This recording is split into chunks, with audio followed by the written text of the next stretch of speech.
Bismillahirrahmanirrahim. Alhamdulillahi Rabbil Alameen. Wassalatu wassalamu ala Sayyidil Mursaleen. Nabiyina Muhammad wa ala alihi wa sahbihi ajmain. Wa man tabi'ahum bi ihsanin ila yawmiddin. Amma ba'd.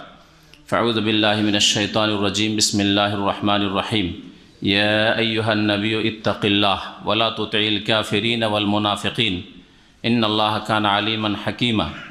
Wattabi' ma yuha ilayka min rabbik. Inna Allaha kana bima ta'maluna khabira. ওয়াতাওয়াক্কাল আলাল্লাহ ওয়া কাফা বিল্লাহি ওয়াকিলা। আল্লাহ পাক রব্বুল আলামিনের সমস্ত প্রশংসা যে আল্লাহ পাক কোরআনে কারীম নাজিল করেছেন এবং আমাদের মতো বহু আদম সন্তান এবং জিন্নাতকে হিদায়াত দান করেছেন। সালাত এবং সালাম নাজিল প্রিয় নবী মুহাম্মদুর রাসূলুল্লাহ সাল্লাল্লাহু আলাইহি সাল্লামের উপর, যিনি জিন এবং মানুষ উভয় জাতির জন্য রাসূল হয়ে এসেছিলেন। আজকে তাফসির হবে সূরাতুল আহজাবের, সূরা আহজাব। এই সূরা নবী করিম সাল্লাল্লাহু আলাইহি সাল্লামের মদিনার জীবনে নাযিল হয়েছে। এতে বিভিন্ন বিষয় বস্তু আল্লাহ পাক বর্ণনা করেছেন। তার মধ্যে মূল বিষয়বস্তু, যেই বিষয়কে কেন্দ্র করে এর নামকরণ হয়েছে আহজাব, তা হচ্ছে খন্দকের যুদ্ধ। খন্দকের যুদ্ধ। আহজাব হিজবুনের জামা বা বহুবচন। হিজবুন মানে দল। আল্লাহ পাক মানুষ এবং জিনকে দুই ভাগে ভাগ করেছেন। হিজবুল্লাহ আল্লাহ পাকের দল, যারা আল্লাহর দ্বীনের কাজ করে, আল্লাহর বিধান মোতাবেক জীবনযাপন করে। আর হিজবুশ শয়তান, যারা আল্লাহ দ্রোহী, আল্লাহর বিধানের বাস্তবায়ন করে না, আল্লাহর বিধানে বিশ্বাসী নয়, আল্লাহর বিধানের হালাল হারামের পরোয়া করে না, আদেশ নিষেধ মেনে চলে না, তারা হচ্ছে হিজবুশ শয়তান। সে মানুষ হোক অথবা জিন হোক। হিজবুন মানে দল। আজকাল বিভিন্ন পলিটিক্যাল পার্টিকে আরবি ভাষাতে হিজব বলা হয়। আল হিজবুল ওয়াতানি বা ন্যাশনাল পার্টি বা ন্যাশনালিস্ট পার্টি। এর জমা বা বহুবচন হচ্ছে আহজাব, মানে অনেক দল, বহু দল। তো সূরা আহজাব কি আহজাব এই জন্যই বলা হয়েছে যে এই সূরায় বহু কাফের দল, অনেকগুলি কাফের দল, কাফের গোত্র, কাফের বংশ কাবিলা মদিনার ওপর আক্রমণ করার জন্য মদিনার অবরোধ করেছিল, ঘেরাও করেছিল। যে এবারে মুহাম্মদ সাল্লাল্লাহু আলাইহি সাল্লাম এবং তার সাথী সঙ্গী মুহাজিরিন আনসার এদেরকে নিশ্চিহ্ন করে দেব, ইসলামকে এই জমিন থেকে মুছে দেব, রাখবো না। এই উদ্দেশ্যেই মদিনার চারিদিকে তারা এসে ঘেরাও করেছিল। যেহেতু বিভিন্ন দল এতে অংশ নিয়েছিল, একমত হয়ে কুফরি শক্তিগুলি, ইহুদি শক্তি, মুশরিকদের মধ্যে কুরাইশ, মক্কার কুফরি শক্তি, নাজদ অর্থাৎ কাসিম, রিয়াজ, এসব এলাকাকে নাজদ বলা হয়, আরব দেশের উঁচু এলাকা। এইসব এলাকা যেসব বিভিন্ন গোত্রগুলি ছিল, এই সব কুফরি শক্তিগুলি সেই কালের চারিদিক থেকে যতগুলি কুফরি শক্তি ছিল সবগুলিতে গিয়ে ইহুদিরা তাদেরকে প্ররোচিত করেছিল। ইহুদি, বিশেষ করে বানু নজির গোত্র, যাদেরকে এর পূর্বেই খন্দকের যুদ্ধের পূর্বেই মদিনা থেকে তাদের বদমাইশির কারণে, তাদের চুক্তি ভঙ্গের কারণে, বিশ্বাসঘাতকতার কারণে তাদেরকে নির্বাসিত করে তাড়িয়ে দেওয়া হয়েছিল খাইবারের দিকে। এই খাইবার থেকে গিয়ে বিভিন্ন গোত্রে, কাফের গোত্রে গিয়ে তাদেরকে প্ররোচিত করেছিল যে আমরা আছি সাথে, আর এবারে সবাই মিলে চলো, গিয়ে মুহাম্মদ আর তার সাথী সঙ্গীদেরকে সাফ করে দেবো, মদিনায় এদেরকে রাখবো না। এতে ভিতর মুনাফিকরাও সাথ দিয়েছিল। আর মদিনার মধ্যে যে কোরাইজা গোত্র ইহুদি তখনও ছিল, তারাও সাথ দিয়েছিল ভিতর। বাইরের কাফের মুশরিক শক্তিগুলি তো ছিল, কিন্তু ইহুদি, বাইরের খাইবারের ইহুদি, বানু নজির এই শক্তি, আর মদিনার ভিতরে অবস্থানকারী তখন এই বানু কোরাইজা গোত্র, এই ইহুদি শক্তি, সবগুলি বাতিল শক্তি ইসলামকে আল্লাহর জমিন থেকে নিশ্চিহ্ন করে দেওয়ার জন্য বদ্ধপরিকর হয়ে এসে মদিনার ঘেরাও করেছিল। এই জন্য এই যুদ্ধকে গাজওয়াতুল আহজাব বলা হয়, মানে বিভিন্ন দল গোত্রের আক্রমণ মদিনার ওপর যুদ্ধ। আর এই যুদ্ধের অপর নাম হচ্ছে, কে বলতে পারেন? গাজওয়াতুল খান্দাক, পরীক্ষার যুদ্ধ। কারণ এই যুদ্ধে নবী করিম সাল্লাল্লাহু আলাইহি ওয়াসাল্লাম সাহাবাই কেরামদেরকে নিয়ে সালমান ফারসি রাদিয়াল্লাহু তাআলা আনহুর পরামর্শে, কারণ এইভাবে প্রতিরক্ষার ব্যবস্থা করত পারস্য দেশের লোকেরা, এই অভিজ্ঞতা সালমান ফারসির কাছে ছিল। তার পরামর্শে নবী করিম সাল্লাল্লাহু আলাইহি ওয়াসাল্লাম যেই দিক থেকে মদিনায় শত্রুদের প্রবেশের সম্ভাবনা ছিল সেই দিকটা গর্ত খনন করে, পরীক্ষা খনন করে প্রতিরক্ষার হেফাজতের ব্যবস্থা করেছিলেন। মদিনার চারিদিকে গর্ত খনন করা হয়নি, কারণ যারা মোটা খায়, মোটা বুঝে, অল্প পড়ে, তারা মনে করে যে খন্দক মানে হয়তো মদিনার চারিদিকে হয়তো গর্ত খনন করে হেফাজত করা হয়েছিল, এমন নয়। মানে মদিনার অধিকাংশ দিক পাহাড়ে ঘেরা, সেসব দিক থেকে ঢোকার কোনো অবকাশ মদিনায় ছিল না। একটা দিক শুধু ছিল যেখানে অনেকগুলি মসজিদ, আগের যুগে 7 মস্ক বলা হয়তো, মাসাজিদ সাবা, 7টি মসজিদ, তারপরে কমে 5টি হয়েছিল। এগুলো বেদাতি আমলে, তুর্কি আমলের অনেকগুলি মসজিদ তৈরি হয়েছে, যেখানে যেখানে নবী সাল্লাল্লাহু আলাইহি ওয়াসাল্লাম বসেছেন, এখানে আবু বকর বসেছেন, এখানে ওমর বসেছেন, এখানে ওসমান বসেছেন, লাগাও একটা করে মসজিদ। এইভাবে অনেকগুলি মসজিদ পাশাপাশি তৈরি হয়েছিল বেদাতি আমলে, যেগুলি কমে এখন আলহামদুলিল্লাহ কয়টা মসজিদ এখন আছে, হয়তো একটা বড় আছে, বাকি হয়তো ছোট থাকতে পারে আর 2-1টা। তো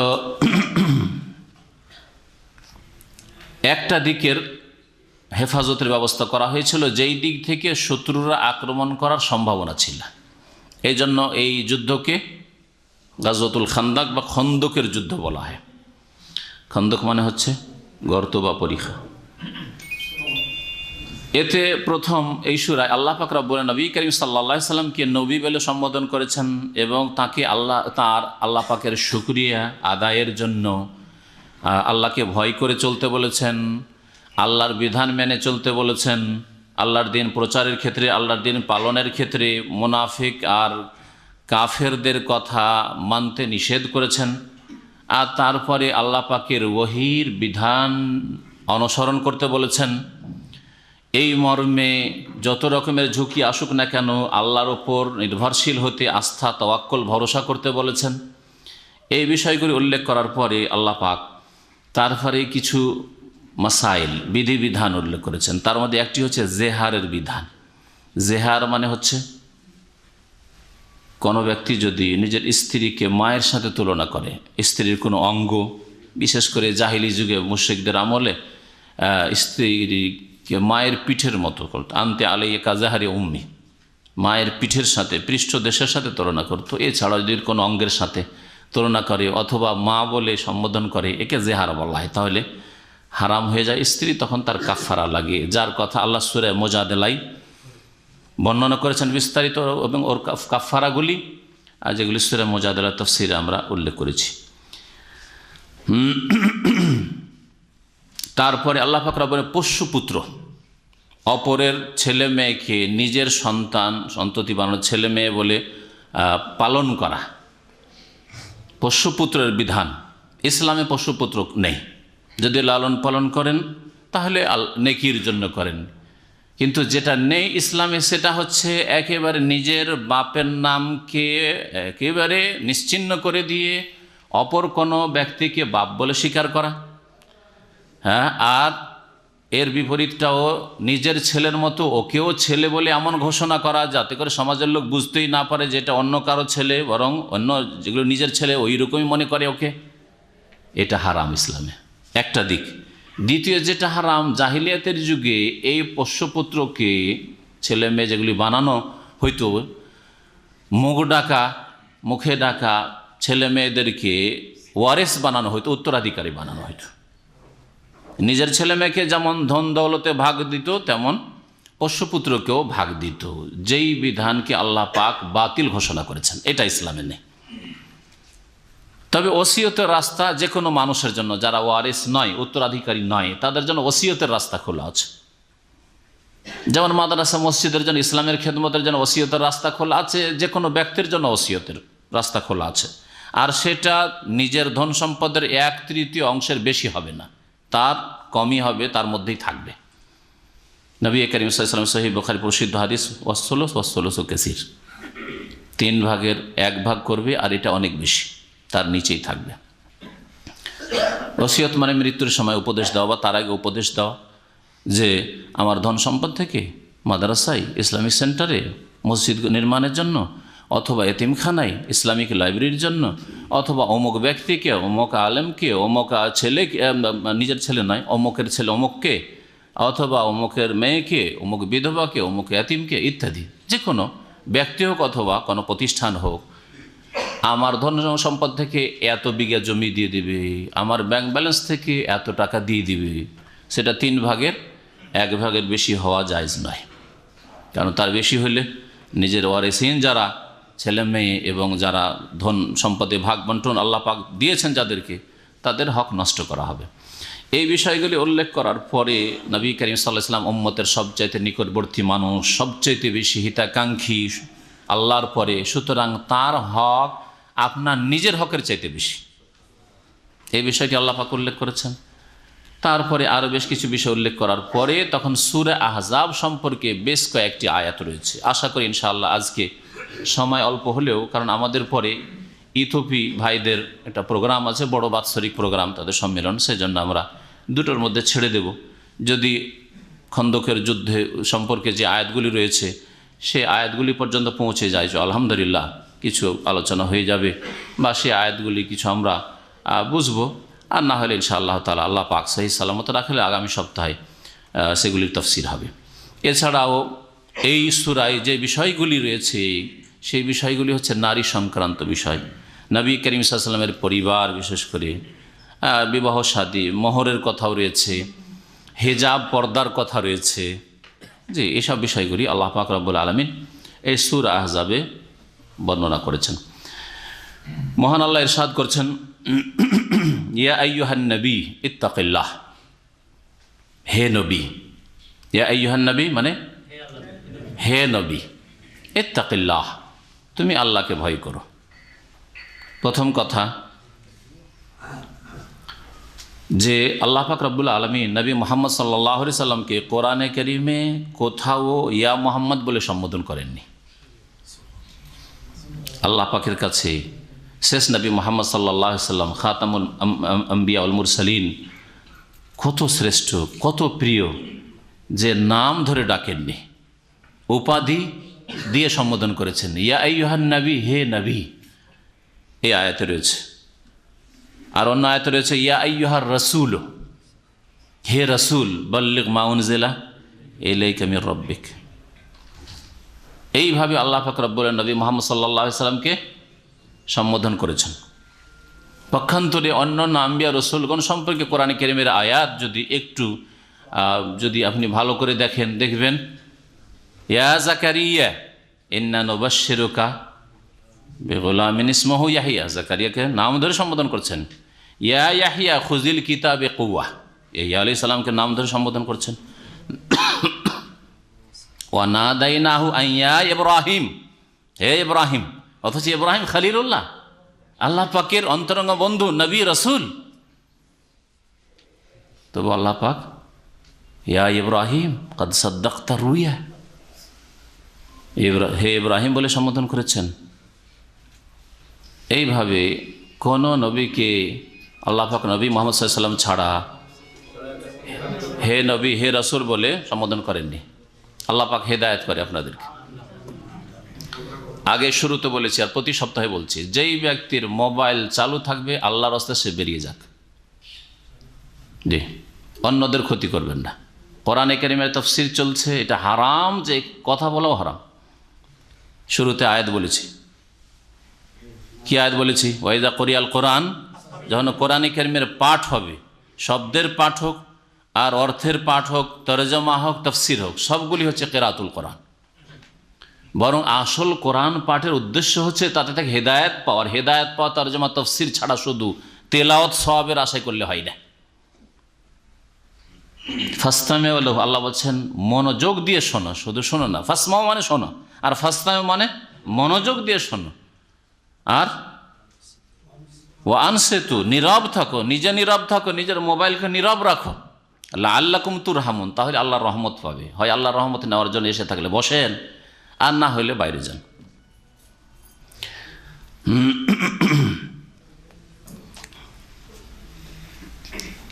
যদি কেউ মোবাইল সাইলেন্ট না করতে জানে, ওকে শিখিয়ে দেন। যা পাশে আছেন ওকে ধরে বাইরে নিয়ে যাওয়ার শিখিয়ে দেন। অনেকে আছে এরকম মূর্খ, ও জানেই না যে মোবাইল কেমন করে সাইলেন্ট করতে হয়। ইয়া আইয়ুহান নবী, হে নবী, ইত্তাকিল্লাহ, আল্লাহকে ভয় কর। ইত্তাকিল্লাহ আজকালকার আরবদের মাঝে এটা গালির মতো হয়ে গেছে, তাই না? অথচ নবীকে আল্লাহ বলছেন ইত্তাকিল্লাহ, আল্লাহকে ভয় করো। ইত্তাকিল্লাহ মানে আল্লাহকে ভয় করো। আল্লাহকে ভয় করো পাপ থেকে বেঁচে থাকার মাধ্যমে, জাহান্নাম থেকে, আল্লাহর আযাব থেকে বাঁচার জন্য প্রচেষ্টা চালানোর মাধ্যমে। ইত্তাকিল্লাহ, আল্লাহকে ভয় করো। তাহলে কথা তো ভালো, হ্যাঁ, এটা তো উপদেশ। আল্লাহ উপদেশ দিতে বলছে, ওয়াযাক্কির, উপদেশ দাও। তাহলে এই ধারণা ভুল অজ্ঞ লোকদের, যারা মনে করে কোনো লোককে যদি বলে ইত্তাকিল্লাহ মানে আপনি তাকে যেন খারাপ ভাষা বললেন না, আপনার মেজাজ তার গরম হয়ে যাবে, না, কখনো না। আল্লাহ ইয়াহদিক ইহদিনাস সিরাতাল মুস্তাকিম, আল্লাহর কাছে দোয়া করছেন 5 ওয়াক্ত নামাজের প্রত্যেক রাকাতে, আল্লাহ আমাদেরকে সরল সহজ পথ দেখাও। আর কেউ যদি আল্লাহ ইয়াহদিক বা হাদাকাল্লাহ, আল্লাহ তোমাকে হেদায়েত করুন, এটা গালি হয়ে গেল। এটা গালি নয়, এগুলো তাদের অজ্ঞতা বা ভুল ধারণা আসলে, বা ইয়ে হয়ে গেছে, যেটাকে প্রচলন হয়ে গেছে, কিন্তু আসলে এগুলি দোয়া। হ্যাঁ, আল্লাহ তোমাকে হেদায়েত করুক, আল্লাহ তোমার ইসলাহ করুক, এগুলো হচ্ছে দোয়া।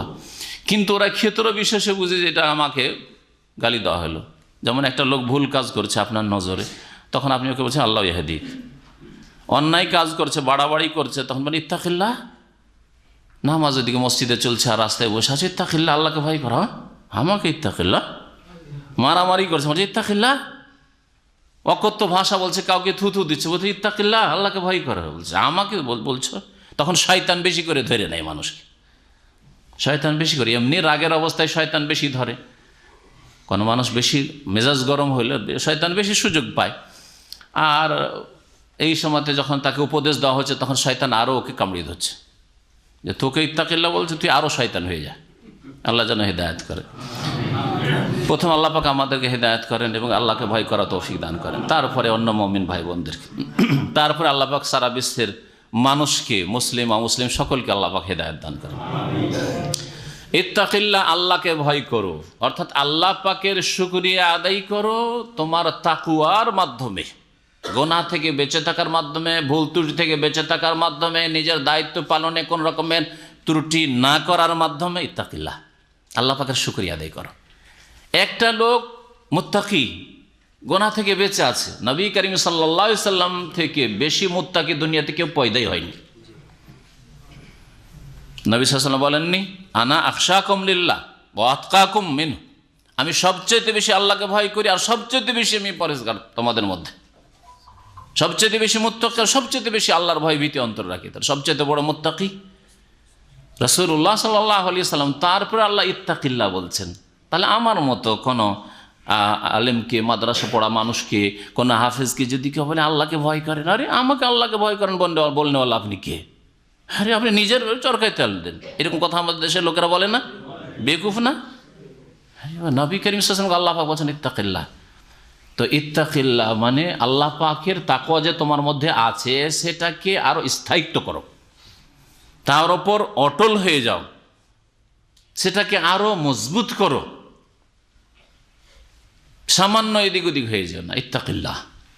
আর আল্লাহকে ভয় করার প্রমাণ হচ্ছে যে কোনো বাতিল শক্তির, বাতিল কথার সামনে ঝুঁকে যাবে না।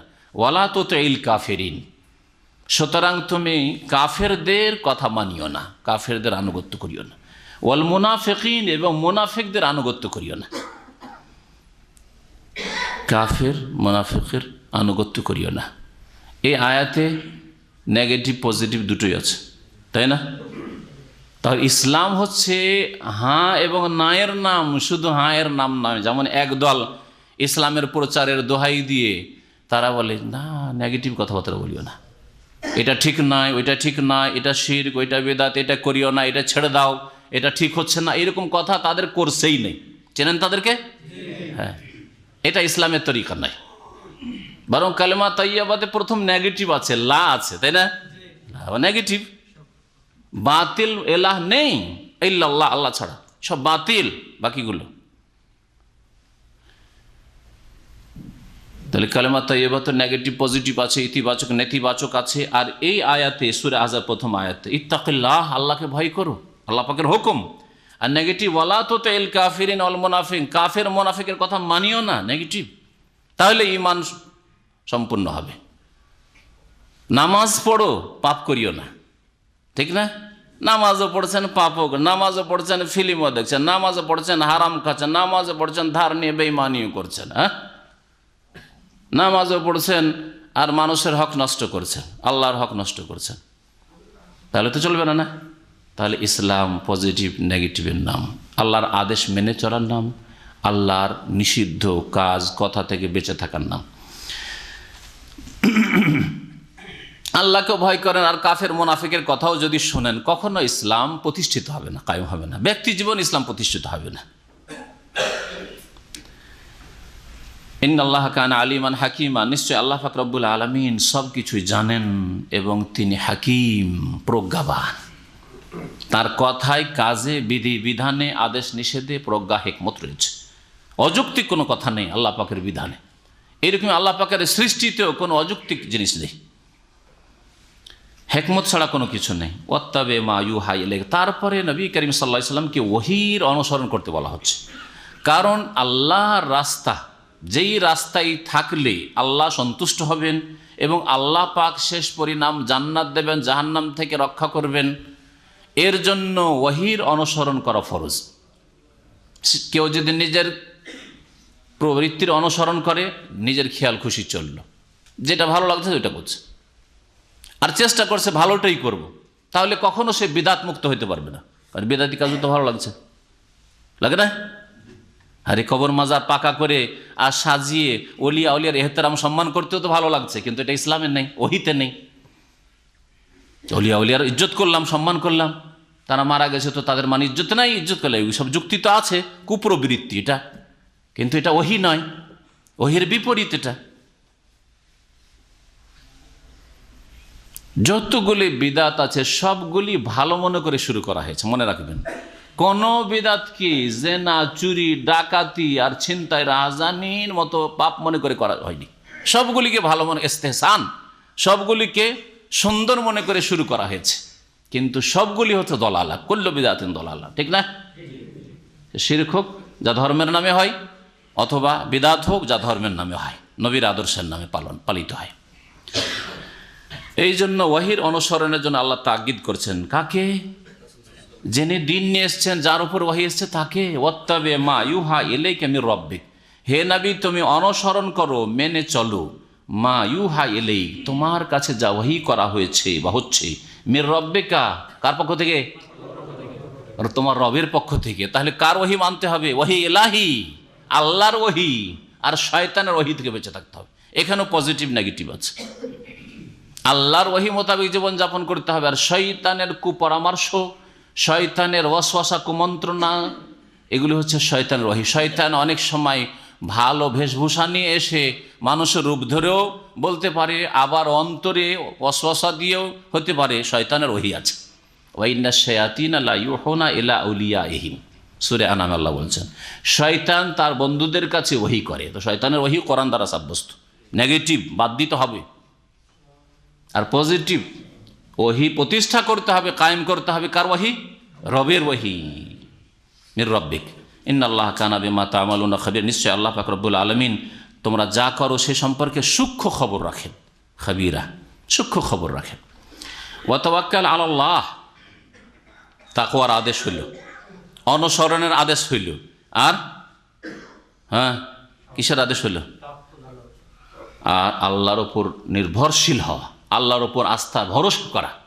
দুনিয়ার কাজ করে রেজাল্ট, ফলাফল আল্লাহর জন্য ছেড়ে দেন। জীবনের প্রত্যেকটি ক্ষেত্রে, দিনের ক্ষেত্রে, দুনিয়ার ক্ষেত্রে আপনার কাজ হচ্ছে মেহনত করা, আর ফলাফল আল্লাহর জন্য ছেড়ে দেন। এটা হচ্ছে তাওয়াক্কুল। আর কর্মহীনতার নাম তাওয়াক্কুল নয়। দুনিয়ার ক্ষেত্রে, রুজি রোজগারের ক্ষেত্রে, পয়সা ইনকামের ক্ষেত্রে, নেতা হওয়ার ক্ষেত্রে কেউ এইরকম কর্মহীনতার তাওয়াক্কুল করে না। এই জন্য যারা বলে তকদিরে যা আছে তা তো হবে, তারা দুনিয়ার ক্ষেত্রে এত বোকা নয়, শুধু আখেরাতের ক্ষেত্রে বেকুফ, বোকা সাজে। দুনিয়ার ক্ষেত্রে কেউ বলে না যে তকদিরে যদি রিয়াল ডলার থাকে তো চলেই আসবে, আবার ইউরোপ আমেরিকা যাওয়ারই কি প্রয়োজন, আর গালফে যাওয়ারই কি প্রয়োজন, আর ভিসা লাগাবারই কি প্রয়োজন, আর পাসপোর্ট করারই কি প্রয়োজন, বলে কেউ? কেউ বলবে না। একমাত্র পাগল, ফুল পাগল ছাড়া কেউ বলবে না। কোনো পাগলের মুখে শুনতে পারেন, আধা আধা বুদ্ধিওয়ালা মানুষও বলবে না। কিন্তু দিনের ক্ষেত্রে, ধর্মের ক্ষেত্রে, নামাজ রোজার ক্ষেত্রে, আখেরাত সুন্দর করার ক্ষেত্রে কি বলেন হুজুর, আল্লাহ যদি তকদিরে জান্নাত রাখে তো অবশ্যই পাও। তকদির তো লিখা আছে, আপনারাই তো বলছেন। তো তকদির আখেরাতটা লিখা, দুনিয়া লিখা নেই? হ্যাঁ, বয়স লিখা নেই? দেন ঝাঁপ দেন ট্রেনের সামনে, বাসের সামনে, হ্যাঁ ঝাঁপ দেন, নদীতে ঝাঁপ দেন, আগুনে ঝাঁপ দেন, তকদিরে লিখা থাকলে বাঁচবেন, আগুনও জ্বালাতে পারবে না। বিশ্বাস নেই?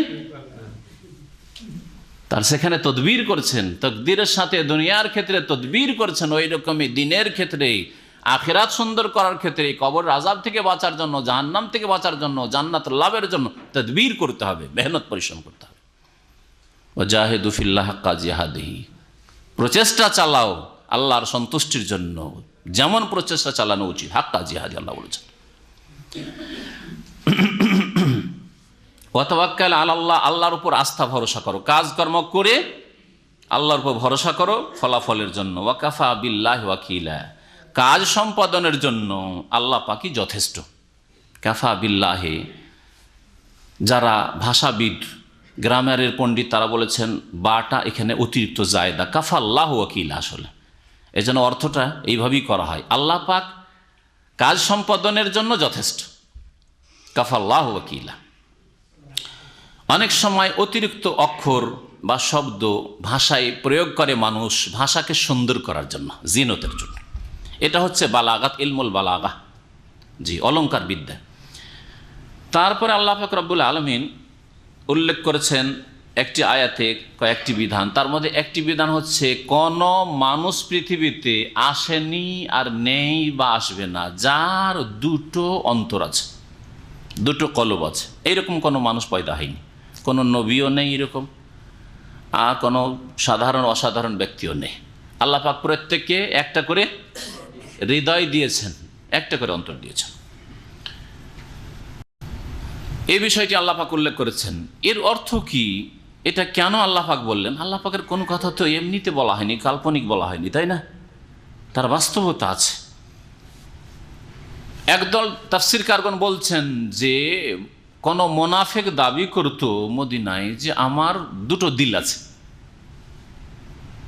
দুটো অন্তর আছে, একটা অন্তরে আমি মুসলিম, তোমাদের সাথে আছি, মুসলিমদেরকে বলতো, মুহাজিরিন আনসারদেরকে, আর একটা অন্তরে আমার বংশধর যারা আছে কাফের, ওদের সাথেও আছি।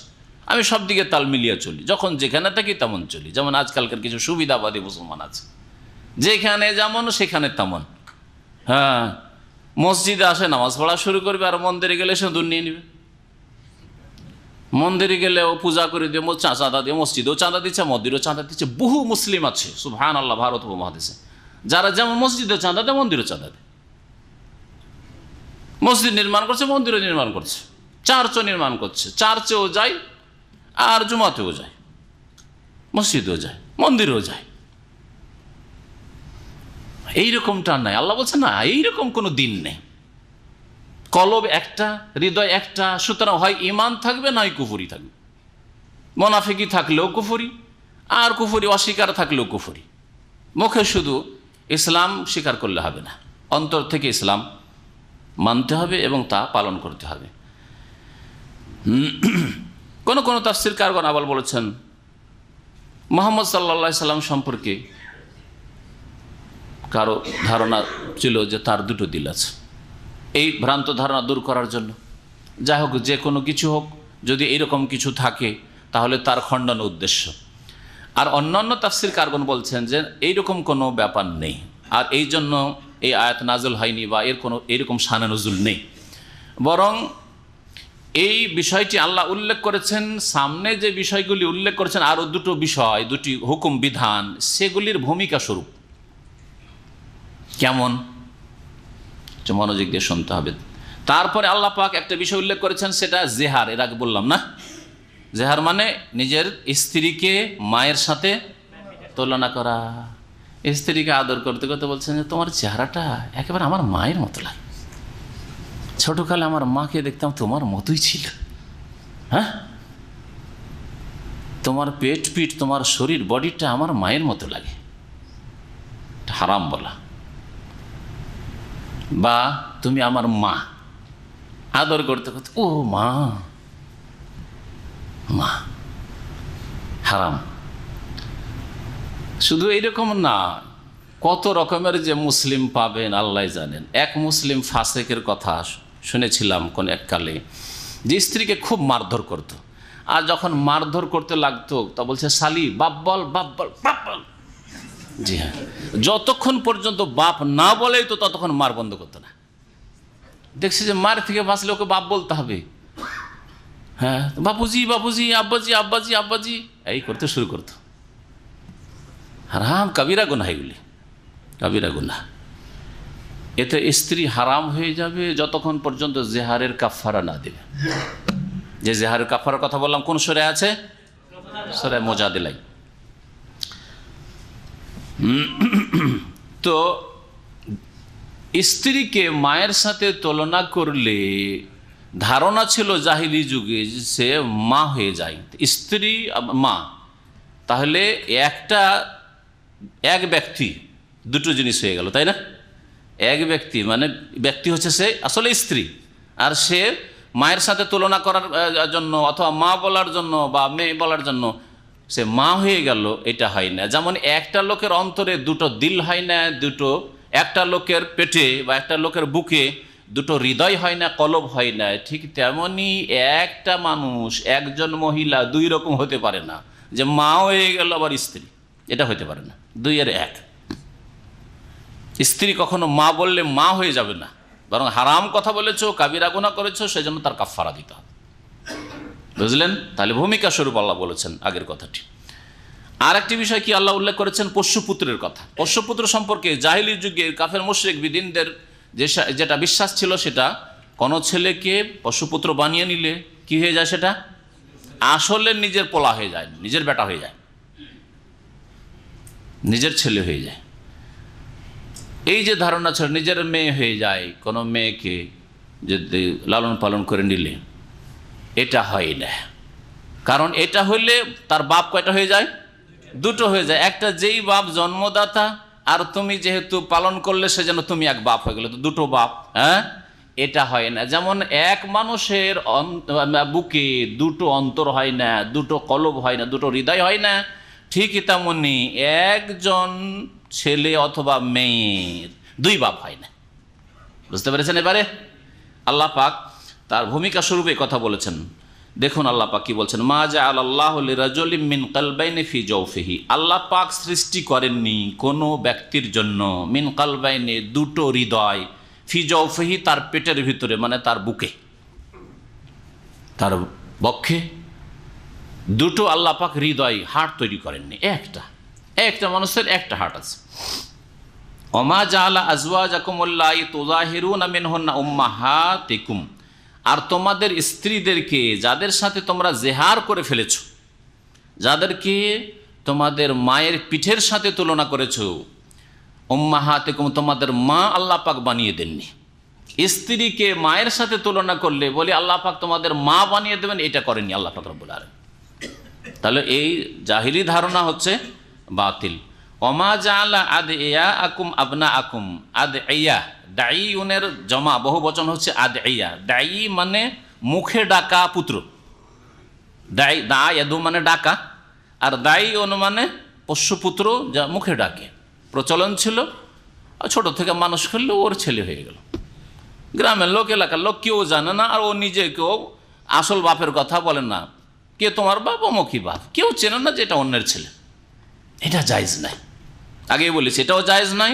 আর এর ওপর ভিত্তি করে তাকে ওয়ারেস, উত্তরাধিকারী বানানো, আসল ছেলে মেয়েদের মতো করে ভাগ দেওয়া জমি জায়গা ধন সম্পদে, এটাও জায়েজ নয়।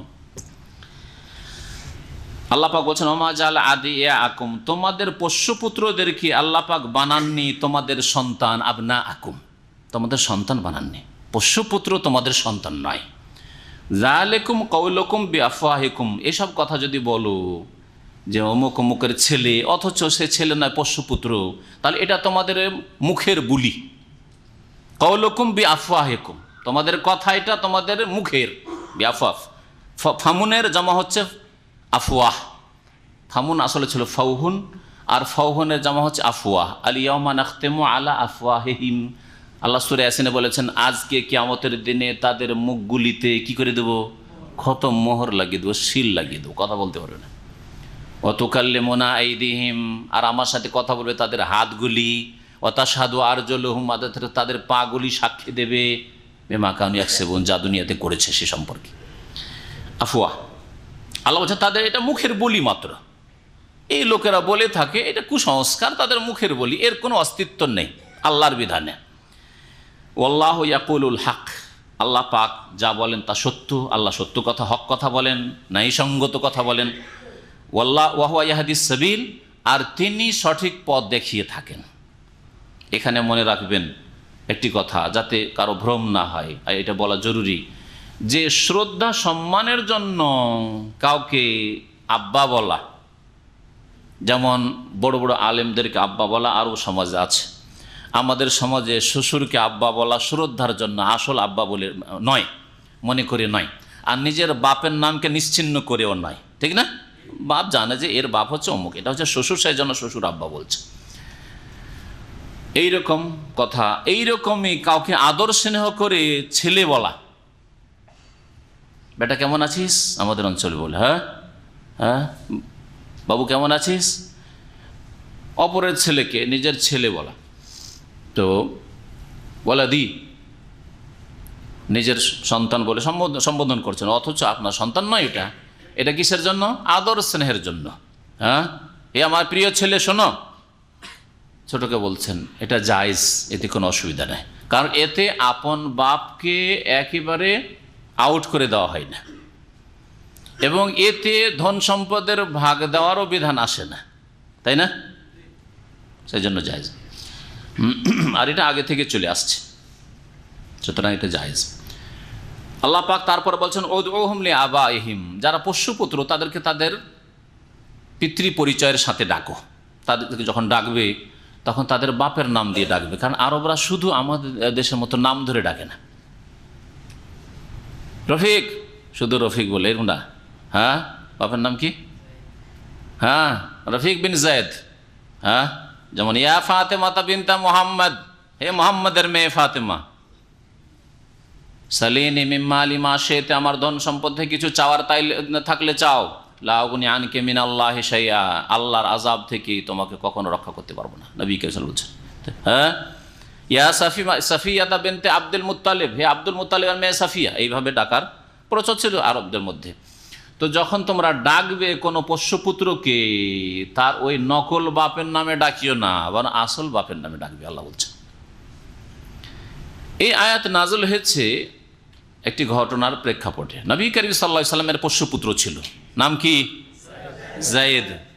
কোরআনে কারিমে একজন সাহাবীর নাম উল্লেখ হয়েছে, তার নাম কি? যায়েদ। হ্যাঁ, এই সূরাতেই রয়েছে, সূরা আহজাবে, ফালাম্মা কাযা যায়েদুন মিনহা ওয়াতারান, যায়েদ। আর কোন মুসলিমের নাম কোরআনে কারিমে নাম ধরে নেই। কেন মুসলিম বললাম? সাহাবায়ে কেরাম আর কি।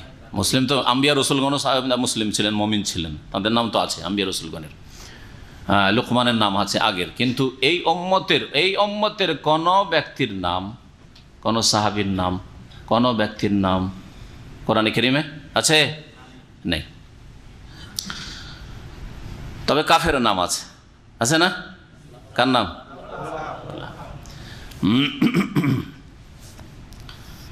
তো আল্লাহ পাক বলছেন যে বাপের নাম দিয়ে ডাকবে। তো জাহিলিয়াতের জামানায় নবী সাল্লাল্লাহু আলাইহি ওয়াসাল্লাম পোষ্যপুত্র বানিয়েছিলেন যায়েদকে, আর যায়েদ নবী সাল্লাল্লাহু আলাইহি ওয়াসাল্লামের বাড়িতে লালিত পালিত এমনভাবে পরিচিত হয়েছিলেন তিনি নবীর সাথে, যে যায়েদ ইবনে মুহাম্মদ বলে লোকেরা ডাকত। কেউ জানতো না যে তার বাপের নাম হারেসা। ইসলাম আসার পরে যখন এই বিধান রহিত করা হইল, তখন সাহাবায়ে কেরামদেরকে বলা হলো, তোমরা আর যায়েদ বিন মুহাম্মদ বলবে না। কি বলবে? যায়েদ বিন হারেসা। যদি বাপের নাম জানা থাকে তাহলে বাপের নাম দিয়ে ডাকবে, যায়েদ বিন হারেসা বলবে। আর যদি না জানা থাকে বাপের নাম, তাহলে অন্য পরিচয় যেটা জানো, অমুকের গোলাম, হ্যাঁ, অমুকের বন্ধু, এইভাবে অমুকের মিত্র, এইভাবে বলেন। আল্লাহ পাক অমুকের ভাই ইত্যাদি। আল্লাহ পাক বলছেন হুয়া আকসাতু ইনদাল্লাহ, তাদের বাপের পরিচয় দিয়ে ডাকবে, এটা আল্লাহর নিকট বেশি নাই সঙ্গত, এটা নাই নীতি। ফাইনলাম তা'লামু আবাআহুম, তাদের বাপের নাম যদি না জানো, পিতৃ পরিচয় জানা নেই, ফা ইখওয়ানুকুম ফিদ্দিন, তাহলে তোমাদের দিনী ভাই, তোমাদের দিনী ভাই। এ দিনী ভ্রাতৃত্ব এক মুসলিমের আর এক মুসলিমের সাথে আছে কি নেই? প্রত্যেকের সাথে আছে না কিছু ব্যতিক্রম? হ্যাঁ, এমনকি নবী রসুলগণের সাথে এই সম্পর্ক আছে না নেই? আম্বিয়া রসুলগণ আমাদের ভাই কিনা? ইন্নামাল মুমিনুনা ইখওয়া, নিশ্চয় মুমিনরা পরস্পর ভাই, একে অপরের ভাই। তাহলে এই ভ্রাতৃত্ব মুহাম্মদ রাসূলুল্লাহ সাল্লাল্লাহু আলাইহি ওয়াসাল্লামের সাথেও আছে, এই ভ্রাতৃত্ব মুসা ঈসা নূহের সাথেও আছে, নাই আলাইহিমুসসালাম। কিন্তু আমাদের দেশের বিদআতপন্থীরা বলে নবীকে ভাই বলা যাবে না, নবীকে ভাই বললে মানহানি করা হইল। অথচ নবী করিম সাল্লাল্লাহু আলাইহি সাল্লামের সহিহ বুখারীতে হাদিস রয়েছে, সহিহ মুসলিমে রয়েছে, তিনি নিজে উম্মতকে ভাই বলে সম্বোধন করেছেন। সাহাবায়ে কেরামদেরকে একদিন বলছেন ওয়াদাতু লাউ আন্নানা রাআইনা ইখওয়ানানা, আমাকে খুব ভালো লাগতো যদি আমার ভাইদেরকে আমি দেখতে পেতাম, একবার এক নজর যদি আমি দেখতে পেতাম আমার ভাইদেরকে। কে বললেন? নবী করিম সাল্লাল্লাহু আলাইহি ওয়াসাল্লাম বললেন। তখন সাহাবীরা বললেন ইয়া রাসূলুল্লাহ আলাসনা ইখওয়ানাক, আমরা কি আপনার ভাই নই? আমরা তো আপনার ভাই। ইন্নামাল মুমিনুনা ইখওয়া, মুমিনরা পরস্পর ভাই।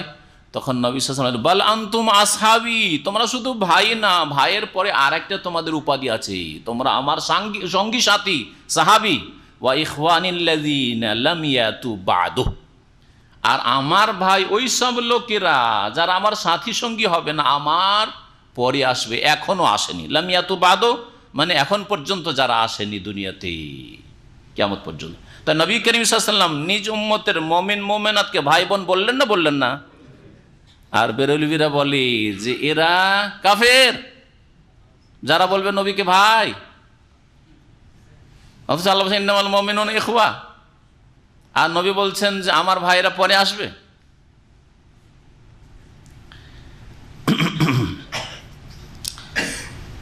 আল্লাহ পাক বলছেন ফাইনলাম তা'লামু আবাহুম, তাদের পিতৃ পরিচয় যদি না জানো, ফা ইখওয়ানুকুম ফিদ্দিন, তাহলে তারা তোমাদের দিনী ভাই, ধর্মীয় ভাই, সুতরাং ভাই বলে ডাকবে। ওয়া মাওয়ালিকুম, এবং তোমাদের তারা বন্ধু, মাওলার বহুবচন আছে মাওয়ালি, তোমরা তোমাদের বন্ধু, কারো গোলাম আজাদকৃত অথবা কারো বন্ধু মিত্র, ওই বলে অমুকের বন্ধু, অমুক গোত্রের বন্ধু, বিশেষ বন্ধু তো তার সাথে আছে, অমুকের দোস্ত, সুবিধা নেই এইরকম পরিচয় দিতে। কিন্তু অমুকের ছেলে অথচ তার বাপ জানো না বলবে না। এইরকমের যারও সন্তান বাপ জানা নেই, আর হয়তো ওই জেনাকারীর নাম জানা আছে, সেও তার বাপ না, কারণ সে হারাম কাজ করেছে, সুতরাং সে বাপ নেই। তার বাপ নাম বলবে না যে অমুক তার বাপ, ওই জেনাকারীর নামও বলবে না যে অমুক তার বাপ, আর একটা বানানো বাপ বলবে না যে অমুক তার বাপ। তাদেরকে তাদের মায়ের সাথে সম্পৃক্ত করবে ডাকার ক্ষেত্রে। ওয়ালাইসা আলাইকুম জুনাহুন ফীমা আখতাতুম বিহি, আল্লাহ পাক বলছেন তোমরা যেসব ভুল ভ্রান্তি করেছো তাতে তোমাদের কোনো গুনাহ নেই, বা ভুল ভ্রান্তি যদি করে দাও তাহলে তোমাদের গুনাহ নেই। যদি অনিচ্ছাকৃত ভুল হয়ে যায় তাহলে আল্লাহ পাক ধরবেন না। অতীত হোক বা হঠাৎ করে বেরিয়ে যায়, মুখ দিয়ে হঠাৎ করে বেরিয়ে গেল যায়েদ বিন মুহাম্মদ, অনিচ্ছাকৃত, আল্লাহ ধরবেন না। এখন কোন মানুষ পোষ্যপুত্র বাড়িতে রেখেছে আর তার আসল বাপের নাম জানেন, হঠাৎ করে বেরিয়ে যায় এটা অমুকের ছেলে, পরে চিন্তা করলে এটা তো আমি অনিচ্ছাকৃত বললাম, ইচ্ছা করে বলি, তাহলে গুনাহ নেই। কিন্তু ইচ্ছা করে যদি জেনে শুনে জানছো যে এটা আসলে বাপ নাই, তারপরে যদি বলো যে এটা অমুকের বাপ আর আসল বাপের পরিচয় না দাও, তাহলে অবশ্যই গুনাহ। যখন এতে গুনাহ নাই তাহলে জেনে শুনে বললে কি হবে? গুনাহ হবে। তাই আল্লাহ পাক বলছেন ওয়ালাকিন মা তাআম্মাদাত কুলুবুকুম, তবে গুনাহ হবে। লাকিন মানে কিন্তু, কিন্তু গুনাহ হবে কিসে? মা তাআম্মাদাত কুলুবুকুম, তোমাদের অন্তর যদি ইচ্ছা করে বলে, অন্তরের সংকল্পের সাথে যদি বলো, জেনে শুনে সুস্থ মস্তিষ্কে বুঝে সুঝে বলছেন যে এটা অমুকের পোলা, এটা অমুকের ছেলে, অমুকের বেটা, অথচ অমুকের বেটা নয়, তাহলে গুনাহগার হইতে হবে। আল্লাহ পাকের বিধান আপনি লঙ্ঘন করলেন। ওয়াকান আল্লাহ গফুর আর রাহিম, আল্লাহ পাক রব্বুল আলমিন অতি মার্জনাকারী, বড় দয়াবান। তারপর আল্লাহ পাক ইরশাদ করেছেন, আন-নাবিয়্যু আউলা বিল মুমিনিনা মিন আনফুসিহিম ওয়া আজওয়াজুহু উম্মাহাতুহুম। নবী করিম সাল্লাল্লাহু আলাইহি ওয়াসাল্লাম সমস্ত মুমিন মুমিনাতের তাদের প্রাণ চাইতেও বেশি, তাদের নিজেদের চাইতেও বেশি নিকটবর্তী। কোন দিক থেকে? ভালো করে শুনে রাখেন। হিতাকাঙ্ক্ষী হওয়ার দিক থেকে, তাদের কষ্টে ব্যথিত হওয়ার দিক থেকে, দরদি হওয়ার দিক থেকে, তাদের কল্যাণ কামনার দিক থেকে, তাদের সাহায্য সহযোগিতার দিক থেকে, এটা একটা দিক। আর আরেকটি দিক হচ্ছে নবী করিম সাল্লাল্লাহু আলাইহি সাল্লামকে ভালোবাসার ক্ষেত্রে তোমরা নিজের জান প্রাণ চাইতে বেশি ভালোবাসবে কাকে? মুহাম্মদ রাসূলুল্লাহ সাল্লাল্লাহু আলাইহি সাল্লামকে। এটা হচ্ছে এর অর্থ। এর অর্থ কবর পূজারীরা বানিয়ে নেয় কি, যে নবী তোমাদের জান চাইতে বেশি নিকটবর্তী তোমাদের গুপ্ত খবর রাখার ক্ষেত্রে, তোমাদের গোপনীয় জিনিস জানার ক্ষেত্রে, তোমাদের আমল আকীদা সম্পর্কে, তোমাদের জীবনযাপন সম্পর্কে, তোমাদের হাল হকিকত সম্পর্কে, তোমরা সুখে আছো না দুঃখে আছে, সব কিছু নবী জানেন। তুমি যতটা জানো তোমার সম্পর্কে, যে কি অবস্থায় আছি, রুগী না ভালো না মন্দ, সুখে না দুঃখে না শোকে, তার চাইতে বেশি নবী তোমার সম্পর্কে জানেন। দেখলেন কোরআনের অপব্যাখ্যা। মুসলিম বিদাতিরা কোরআনের শব্দের যদি বিকৃতি না ঘটাতে পারে, অর্থের বিকৃতি ঘটিয়ে জাতিকে গুমরাহ করেছে, বহু মানুষকে গুমরাহ করেছে। ইহুদি নাসারাদের অনুসরণ করেছে এই ক্ষেত্রে। ইহুদি নাসারারা তাওরাত ইনজিলের শব্দেরও বিকৃতি ঘটিয়েছে, রদবদল করেছে, আর অর্থেরও বিকৃতি ঘটিয়েছে।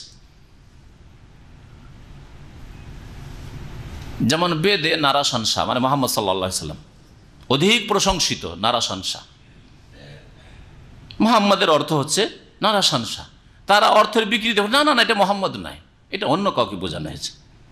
অর্থের বিকৃতি ঘটায় ব্রাহ্মণরা, যাতে করে হিন্দুরা বুঝতে না পারে জনসাধারণ যে বেদেও মুহাম্মদ সাল্লাল্লাহু আলাইহি সাল্লামের কথা বলা হয়েছে, লুকিয়ে রাখে। এই চরিত্র মুসলিম উম্মতের যারা গুমরাহ পথভ্রষ্ট বিদআতপন্থী শিরক বিদআত করে তাদের মধ্যে রয়েছে। আর মান তাশাব্বাহা বিকওমিন ফাহুয়া মিনহুম, যেই জাতি অন্য জাতির সাথে বিজাতির সাথে সাদৃশ্যতা রাখবে তাদের দলভুক্ত হবে কিয়ামতের দিনে, তাদের দলে শামিল হবে, তাদের সাথে তাদের হাসর হবে, তাদের সাথে তাদেরকে যেতে হবে জাহান্নামে। আল্লাহ পাক রব্বুল আলামিন যেন হিদায়াত দান করেন। আল্লাহ পাক বলেছেন, আন-নাবিয়্যু আউলা বিল মুমিনিনা মিন আনফুসিহিম। নবী করিম সাল্লাল্লাহু আলাইহি সাল্লাম মুমিনদের নিজেদের চাইতেও বেশি নিকটবর্তী। আউলা মানে আকরাব, অধিক নিকটবর্তী। ইসিম তাফজিল এসেগা, নবী সাল্লাল্লাহু আলাইহি ওয়াসাল্লাম অধিক নিকটবর্তী মুমিনদের, বিল মুমিন মিন আনফুসিহিম তাদের নিজেদের চাইতেও। ওয়া আজওয়াজুহু উম্মাহাতুহুম, এবং তার বিবিগণ তাদের জননী, তাদের মা। নবী সাল্লাল্লাহু আলাইহি ওয়াসাল্লামের বিবিগণ উম্মতের মুমিনদের মা। কোন ক্ষেত্রে মা? যেমন নবী আমাদের নিকটবর্তী, দুটো দিক বললাম। ভালোবাসার ক্ষেত্রে সবচেয়ে বেশি কাকে ভালোবাসবেন? রাসূলুল্লাহ সাল্লাল্লাহু আলাইহি ওয়াসাল্লাম ভালোবাসবেন না ঘুমকে বেশি ভালোবাসবেন? আর সবচাইতে বেশি রসুলকে ভালোবাসেন, ফজর নামাজ কেন ছুটে? হ্যাঁ, সবচাইতে বেশি রসুলকে ভালোবাসেন। আর ছেলেকে রসুলের শিক্ষা ওয়াহির শিক্ষাই দিলেন না, ডাক্তার ইঞ্জিনিয়ার আর ইসলামের জ্ঞানে জিরো কেন? নবীকে খুব বেশি ভালোবাসেন সেই জন্য। হ্যাঁ, নবীকে খুব বেশি ভালোবাসেন। পয়সার মহাব্বত এত কেন? মরিয়া কেন পয়সার জন্য, পেটের জন্য? না পেটকে বেশি ভালোবাসেন, নেতৃত্বকে বেশি ভালোবাসেন? এই নেতৃত্ব গদি দখলের জন্য কত লোককে যে দোষী বানালেন নির্দোষীকে, আর কত লোক জুলম অত্যাচার করলেন।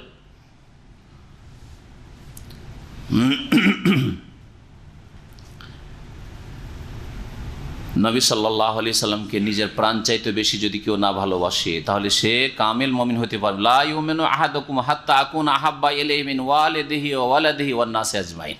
নবী করিম সাল্লাল্লাহু আলাইহি সাল্লামের প্রসিদ্ধ হাদিস, সহিহ বুখারী সহিহ মুসলিমের। কি বলছেন? অতক্ষণ পর্যন্ত তোমাদের কেউ খাঁটি মুমিন হবে না, হাত্তা আকুনা আহাব্বা ইলাইহি, যতক্ষণ পর্যন্ত তার নিকট সবচেয়ে বেশি প্রিয় ব্যক্তি আমি না হয়ে যাব। মিন ওয়ালিদিহি, তার বাপ মায়ের চাইতে, ওয়া ওয়ালাদিহি, তার ছেলে মেয়েদের চাইতে, ওয়ান নাসি আজমাইন, আর সমস্ত মানুষের চাইতে। ধন, মাল, ইজ্জত, আবরু, নেতৃত্ব, দুনিয়ার খ্যাতি, সমস্ত কিছুর চাইতে প্রিয় কে হবেন? রাসূলুল্লাহ সাল্লাল্লাহু আলাইহি ওয়াসাল্লাম। তাহলে আসল মুমিন হতে পারবে। একবার উমর রাদিয়াল্লাহু তাআলার ঘটনা জানা আছে। কি বলেছেন? ইয়া রাসূলুল্লাহ, যখন এই হাদিস শুনলেন, আনতা আহাব্বু ইনদি মিন কুল্লি শাই ইল্লা নাফসি, আপনাকে সবচাইতে বেশি ভালোবাসি দুনিয়ার সমস্ত কিছুর চাইতে, সবার চাইতে বেশি আপনি আমার কাছে প্রিয়, তবে আমার জানটা, আমার প্রাণটা সবচাইতে বেশি প্রিয়। কারণ চাচা আপনার জান বাঁচা, তাই না? নিজের জানটা সবার কাছে প্রিয়। আপনি মুখে তো বলে দিলেন যে নবী সবচেয়ে প্রিয়, কিন্তু প্র্যাকটিক্যাল হইতে হবে এটা নবীর হেফাজতের জন্য সাল্লাল্লাহু আলাইহি ওয়াসাল্লাম, নবী করিম সাল্লাল্লাহু আলাইহি ওয়াসাল্লামের হেফাজতের জন্য সাহাবায়ে কিরামরা জিহাদের ময়দানে সামনে পিছনে মরে যায়। আমরা আনাস বিন নাজর ৮০-র বেশি তীর লাগছে, কিন্তু নবীকে যেন একটা তীর না লাগে। এর নাম হচ্ছে নিজের জানের চাইতে বেশি নবীকে ভালোবাসে। আর মুখে শুধু নবীকে ভালোবাসে, মিষ্টি মিষ্টি সুন্নত, খুব বেশি তো কিছু টাকা পয়সা বের করে দিতে, দান খায়রাতে। আর জানের বিষয় যখন আসবেন, না বাবা এইখানে আমি নেই। যেখানে জানমালের ঝুঁকি, শিরক বিদআত সম্পর্কে বললে, তৌহিদের কথা বললে, জানের ঝুঁকি আছে, মালের ঝুঁকি আছে, জমি জায়গার ঝুঁকি আছে, দরকার নেই, থাক। নবীর দিন থাক এখানে। ওটা সৌদি আরবে ছিল, কিছুদিন করেছিলাম দাওয়াতের কাজ। এখন বাংলাদেশে বাংলাদেশের মতো, ইন্ডিয়াতে ইন্ডিয়ার মতো, ঠিক না? কত ভালোবাসেন আপনি নবীকে, সেখানে বোঝা যাবে। নবী করিম সাল্লাল্লাহু আলাইহি ওয়াসাল্লাম বললেন যে ওমর, তুমি এখনো খাঁটি মুমিন হইতে পারোনি। তখন আবার ইমানকে তাজা করলেন, আবার ইমান মজবুত করলেন। আমার জানের চাইতে বেশি নবী প্রিয় আমার। এখন আমার জান নবীর জন্য যে কোনো সময় উৎসর্গিত, কোরবানি করব, প্রস্তুত আমি। যখন এই কথা ঘোষণা করলেন ওমর রাদিয়াল্লাহু আনহু, তখন নবী সাল্লাল্লাহু আলাইহি ওয়াসাল্লাম বললেন, আল আনা ইয়া ওমর, এখন তোমার ইমান কামিল হয়েছে। দুটো বেজে গেছে, সময় শেষ হয়ে গেছে। আয়াত যদি শেষ করি, আল্লাহ পাক রব্বুল আলামিন বলছেন যে নবীর বিবিগণ তাদের মা, কোন ক্ষেত্রে মা? মান ইজ্জতের ক্ষেত্রে আর হারাম হওয়ার ক্ষেত্রে। মা যেমন চিরকালের সবচেয়ে শক্ত হারাম, হারাম প্রথম আল্লাহ বলছে হুররিমাত আলাইকুম উম্মাহাতুকুম, তোমাদের মায়েদেরকে তোমাদের উপর হারাম করা হয়েছে। বিবাহ হারাম না? নবীর বিবিগণ ওই মায়ের মতো হারাম, জি, বিবাহ করা। আর মান ইজ্জত, যেমন মায়ের শ্রদ্ধা, বাপের শ্রদ্ধা সবচাইতে বেশি, দুনিয়ার মানুষের মধ্যে সবচাইতে বেশি শ্রদ্ধা করবে ওই রকমই নবী সাল্লাল্লাহু আলাইহি ওয়াসাল্লামের বিবিগণের, যারা হায়াতে ছিল তখন আর ইন্তেকালের পরেও ওইভাবেই শ্রদ্ধা রাখবে। রাফেজিদের মতো, মুনাফিকদের মতো নবীর বিবিগণকে গালাগালি করবে না, সমালোচনা করবে না, তাদের দোষ তুলে ধরবেন না, তারা এই করেছে সেই করেছে। তোমাকে জাস্টিফাই কর, তোমাকে কে বিচারপতি বানাইল?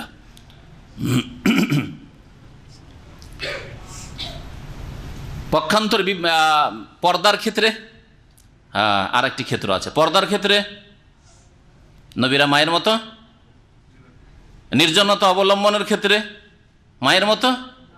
বোঝেন না মনে হয়েছে, সব চুপ হয়ে আছে। নবী সাল্লাল্লাহু আলাইহি ওয়াসাল্লামের বিবিগণ যখন বেঁচে ছিলেন, অন্য সাহাবীদেরও তো নবীর বিবিগণ মা ছিলেন না আমাদের মতো? যেমন আমাদের মা, অন্য সাহাবীদেরও মা হচ্ছেন কারা? নবীর বিবিগণ। তো নবীর বিবিগণের সাথে নির্জনে বসে গল্প করা কোনো সাহাবীর জন্য জায়েজ ছিল? উমরের জন্য আয়েশার সাথে বসে গল্প করা জায়েজ ছিল রাদিয়াল্লাহু আনহু? হ্যাঁ, তাহলে বোঝা গেল নির্জনতার ক্ষেত্রে, সফর করার ক্ষেত্রে নবীর বিবিগণকে নবীর সাহাবীরা নিয়ে সফর করতে পারেন, চলবে না। মাহরাম হওয়ার ক্ষেত্রে না, মাহরাম না। হ্যাঁ, মাহরাম মানে সফর করা যাবে, নির্জনতা অবলম্বন, এইরকম না। কিন্তু হারাম হওয়ার, বিবাহ শাদী হারাম এই ক্ষেত্রে। আর ইজ্জত, এহতেরাম, সম্মান, শ্রদ্ধার ক্ষেত্রে নবীর বিবিগণ হচ্ছেন উম্মতের মাতা। আল্লাহ পাক তারপরে বলছেন উলুল আরহামে বা'দুহুম আওলা বিবাদিন ফি কিতাবিল্লাহ।